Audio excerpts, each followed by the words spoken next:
As a public affairs analyst that I have been from 2009, before I ever met Peter Obi, I proceeded with my job. You were one of the earliest interviewers that interviewed me in July 2024 when I said I wasn't speaking for him anymore. You know what? He was the one who betrayed me. I talked about Atiku Abubakar here on this studio much more than I would even talk about Peter Obi.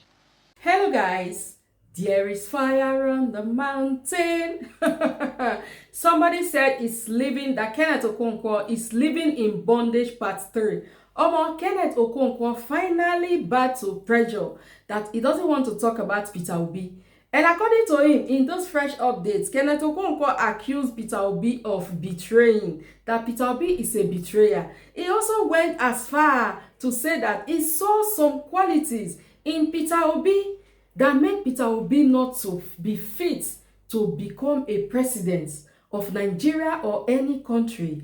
This man spilled a lot, and according to him, he said he doesn't want to say anything. But in the course of him trying to defend himself, he spilled a lot. You guys know that the 5 billion lawsuit is still hanging one side, waiting for Kenneth Okonkwo. I don't want it to look as if I'm talking too much. Let's listen to Kenneth Okonkwo. Let's listen to reactions from Nigerians, both obedient and those that are Kenneth Okonkwo supporters. I have the full list of videos. But before then, if you are meeting me for the first time, welcome to Lady J Corner. My name is Lady J, one and only #1 news and politics channel here on YouTube that is giving you back-to-back since 2019. We are still running. Sorry I have not posted video for some time. That's because we had an emergency, but thank God everything is settled. Glory be to God.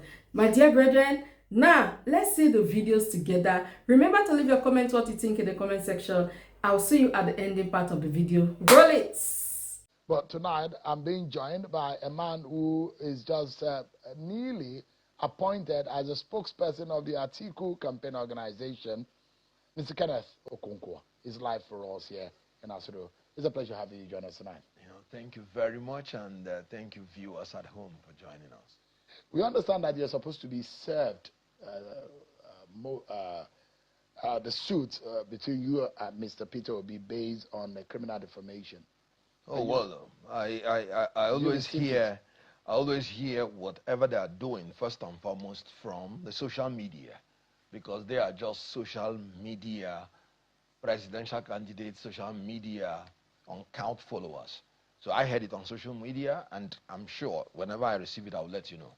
Because I understand that it's a substituted service that that the court has granted them to serve you by substituted means. Good, and that's the whole falsehood about this. Because when you claim substituted service, you will have to go into an affidavit to say you have tried to serve the person personally and you did not get the person. I remember in one of the writ of someone that I saw on social media, they listed one of my properties in Enugu as the address. And they know where I stay, in Abuja. These are the people who were together in the presidential legal team together. They know where to get me. And they are talking about using an address in Enugu. And they went to, in my own opinion, must have perjured, because they say they've tried to serve me. I kept people there to look for their service anytime they will come. And so they went on that falsehood to go to the courts to get an order to make substituted service. The whole idea of trying to use the address in Enugu is to do that falsehood. You know where I stay, in Abuja. So why all these social media noise making? So no ounce of service or no ounce of notice have you got from the court about this matter?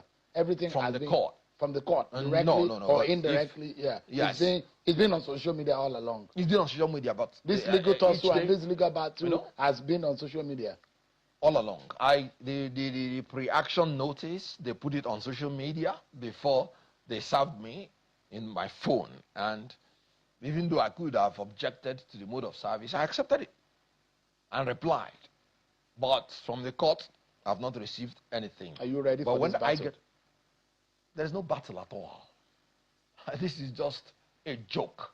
I told people that this is a calculated attempt to gag me, to cow me, to intimidate me, to harass me. I have been a public affairs analyst from 2009 I stand by everything that I said. As a matter of fact, I've not even said it the way it is. The NDC aspirants on daily basis, they keep saying and repeating what they told me publicly. A lot of them are in courts. A lot of them have even gone to magistrate court to institute a criminal complaint from Imo State. And it was NDC that said that Peter Obi and the caucus leaders were the people that organized the primary in Southeast. And of course, you know, Section 42 forbids you to make a rule and discriminatorily apply it to a geopolitical zone or people based on place of origin. The aspirants from the Southeast, we are told to pay 10 million naira and 20 million naira by NDC, led by the caucus leaders in the Southeast, which NDC identified. And I just came here to say what is already out there in the public. And they say you're being defamed. Defamed for what? Did you not hear what Aisha Yusuf said? Did you not hear what Seraka Dixon said? Seraka Dixon said that him and Peter Obi offered Aisha Yusuf the ticket of the House of Representatives so that she will abandon the Senate. For the way before that they use the word offer. Section 125, subsection 1A of the Electoral Act makes that bribery and corruption. In the law, stated offer to induce somebody to ensure the return of another candidate. And whenever you write a result, you have offended section 119, subsection 1A of the Electoral Act. And I'm just pointing out, exposing what is happening in NDC, and you are telling me defamation, then the whole idea of defamation has to be redefined. Your statement as a betrayal of trust, and perhaps you're still doubling down on what will cost you a very heavy lawsuit if you are found guilty. Sorry, that is a civil proceeding. So the issue of being found guilty. Is it not a criminal defamation, or is it a civil defamation? No, it's just a civil. It's a civil defamation. Okay, civil, empty. Look, these people make noise, but I wouldn't tell you what we're going to do. Let them go to Atlantic Ocean. We will meet them there. What's the whole idea of going to Onitsha? You are in Abuja. It was in this studio that I said what I said. I live in Abuja. Everything is here in Abuja. You want to run to Onitsha. That shows the malevolence that they bring to their practice of law. Because in law, you are supposed to act in utmost good faith. But you know what? Bring them on. You are ready. Anytime. Well, quickly, I mean, because that's not really the business why we're here. You don't feel a sense of disloyalty for someone you were this close to. One, you spoke for him. Two, three, you are from the same region and ethnic stock. Don't you think is a high level of disloyalty? A lot of your class people are saying, why are you going after your man that is highly respected within the Southeast? Okay, let's put it this way. Every campaign is for a season. I worked for Peter Obi 2023. That was a duty. That was a job. And I did it effectively well. And we concluded it. I was on throughout the legal process until it was concluded. So my job was finished. And I still rolled over to be doing things pro bono for him. It was a volunteer job. I did it free of charge. And then, as a public affairs analyst that I have been from 2009, before I ever met Peter Obi, I proceeded with my job. You were one of the earliest interviewers that interviewed me in July 2024 when I said I wasn't speaking for him anymore because he's not decisive. I've seen in him certain qualities that will make him unfit to be the president of the Federal Republic of Nigeria. I made it public. By then, I had finished my job with him. But in order for the people to know that I am not speaking for him anymore, I made it public. And I went my own way. And I was doing my own job. You know what? He was the one who betrayed me. I talked about Atiku Abubakar here on this studio much more than I would even talk about Peter Obi. And people were telling Atiku Abubakar, this young man that is getting close to you, are you aware of what he said to you? Abubakar said, I am looking at this young man. I am seeing the value in him. and his tenacity to bring about a great Nigeria. That is what I am seeing. And if I have the opportunity, I'll bring him in to bring that value to Nigeria. Look at a man, a talent discoverer, that discovered Ngozi Okonjo-Iweala, that discovered Professor Charles Soludo, that discovered El-Rufai. You knew how Abuja was before he came in, and he transformed El-Rufai. What Atiku Abubakar is looking at is not what you said about him, because he knows that his desire for Nigeria is not about him, but what value are you bringing in? I had not even done anything for Atiku Abubakar, but he insisted. I've seen something in this young man. When I talked against him, he did not go to Adamawa, he did not go to Jada to bring frivolous suit against me. But this is somebody I worked for, did everything, stayed in the court for months, and I am free doing my job. And you're running to Onitsha to bring frivolous defamation suit against himself, not me. Who is now the betrayer? Who is disloyal? Assuming without considering, I even did something wrong. So that is how he would have treated me. Should he have kept quiet and look on as you defame him and you say things about him, unprintable things about him? You continue to discredit him. Is that fair? Is it not going through a legal means to be able to? Is your word. Because that's the allegation in court, that you were defaming him. I sat down here, gave you the names of the people that told me things. I did not even say the way it is. I was still trying to show. Some of them are denying. When you have something written down, you know what the court said? You know what the law says? Oral evidence cannot be adduced to contradict a written document. I have them with me. At the appropriate time, everybody will go and answer for his crimes, for his offenses, and for his denials. And so there is no defamation at all. I told you that a lot of people have said worse things about him. You know what he said? No, I don't want to see them. They are faceless. So your intention is to destroy people who have face. Your intention is to destroy any southeast person, a bright person arising from the southeast. So other people that are faceless, you won't go after them. But the people that are adding value, you want to go after them. Bring him on. Let him come. What if you lose this case? I will not lose it, because there is no case at all. Really? Yes. Are you being confident because you're It's a lawyer?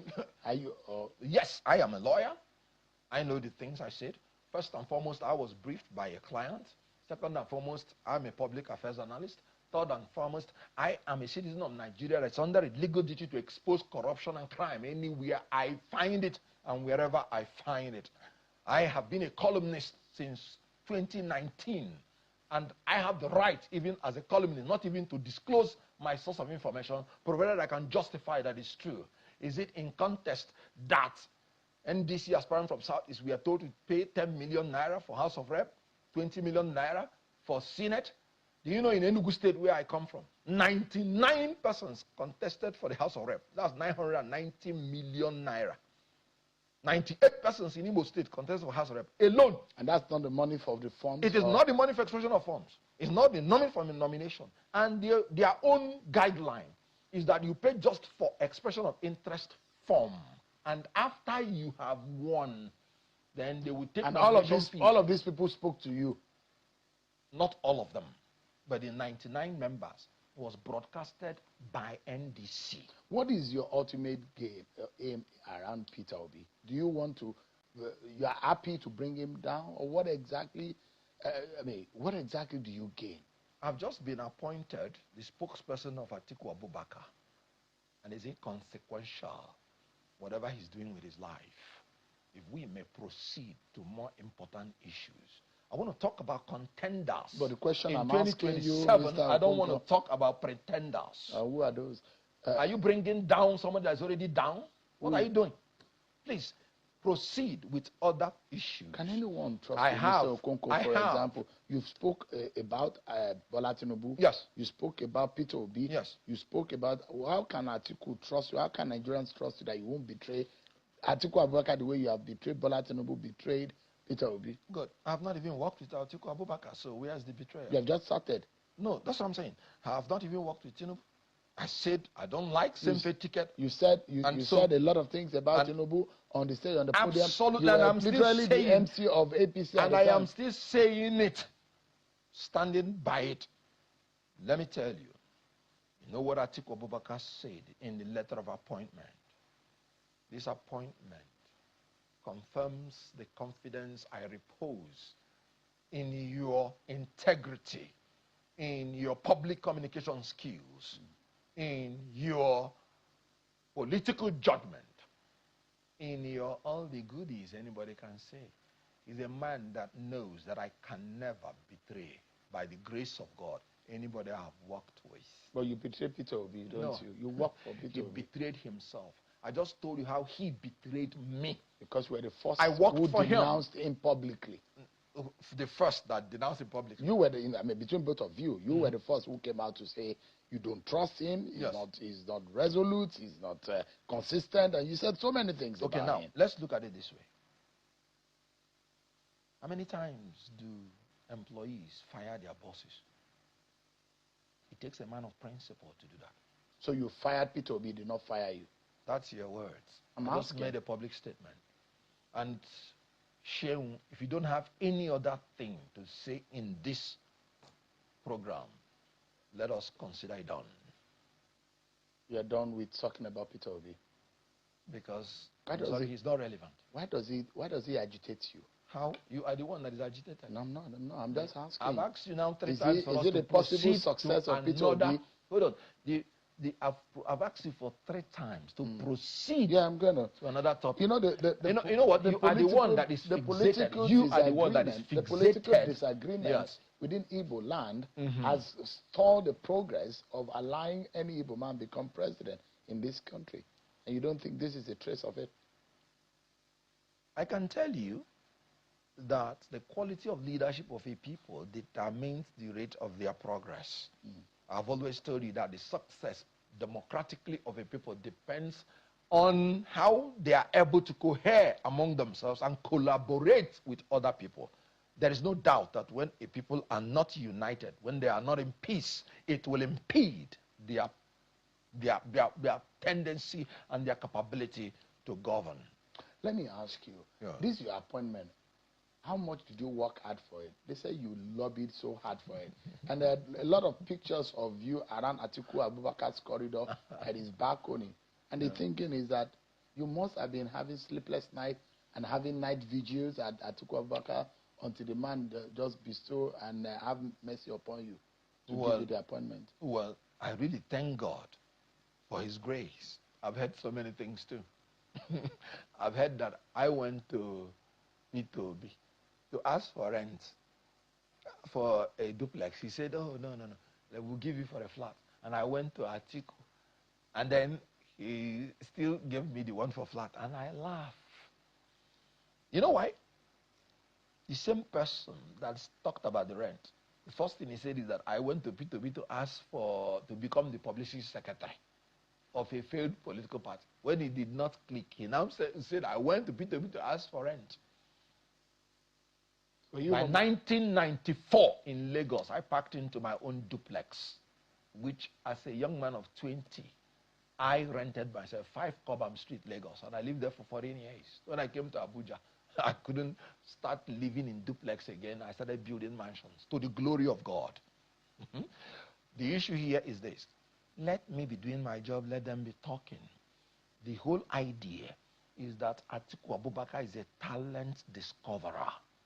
I met him the first time March 1st, 2025, when he graciously sent for me, and I went to meet him, and we talked. Pleasant man who is looking for the good of Nigeria, and we kept relating since then. I didn't want to make the mistake I made first. I said this time around, I'm going to know people on a closer note before I talk with them and talk for them. And at the end of the day, he made up his mind that this is the value adder. And you know what? Atiku Abubakar, when I met him the first time and he told me his vision for this country, I was captivated. Because vision is the mental picture of a preferred future. I now see that this great man has a vision to foster a united, secure, and prosperous Nigeria, where and in which every citizen can live a happy, healthy, and productive life. From this, his vision, you can see that his agenda is very, very easy to distill, which includes unity, security, which includes economic prosperity, education, health, and which includes restructuring. This restructuring is the one that touches me most.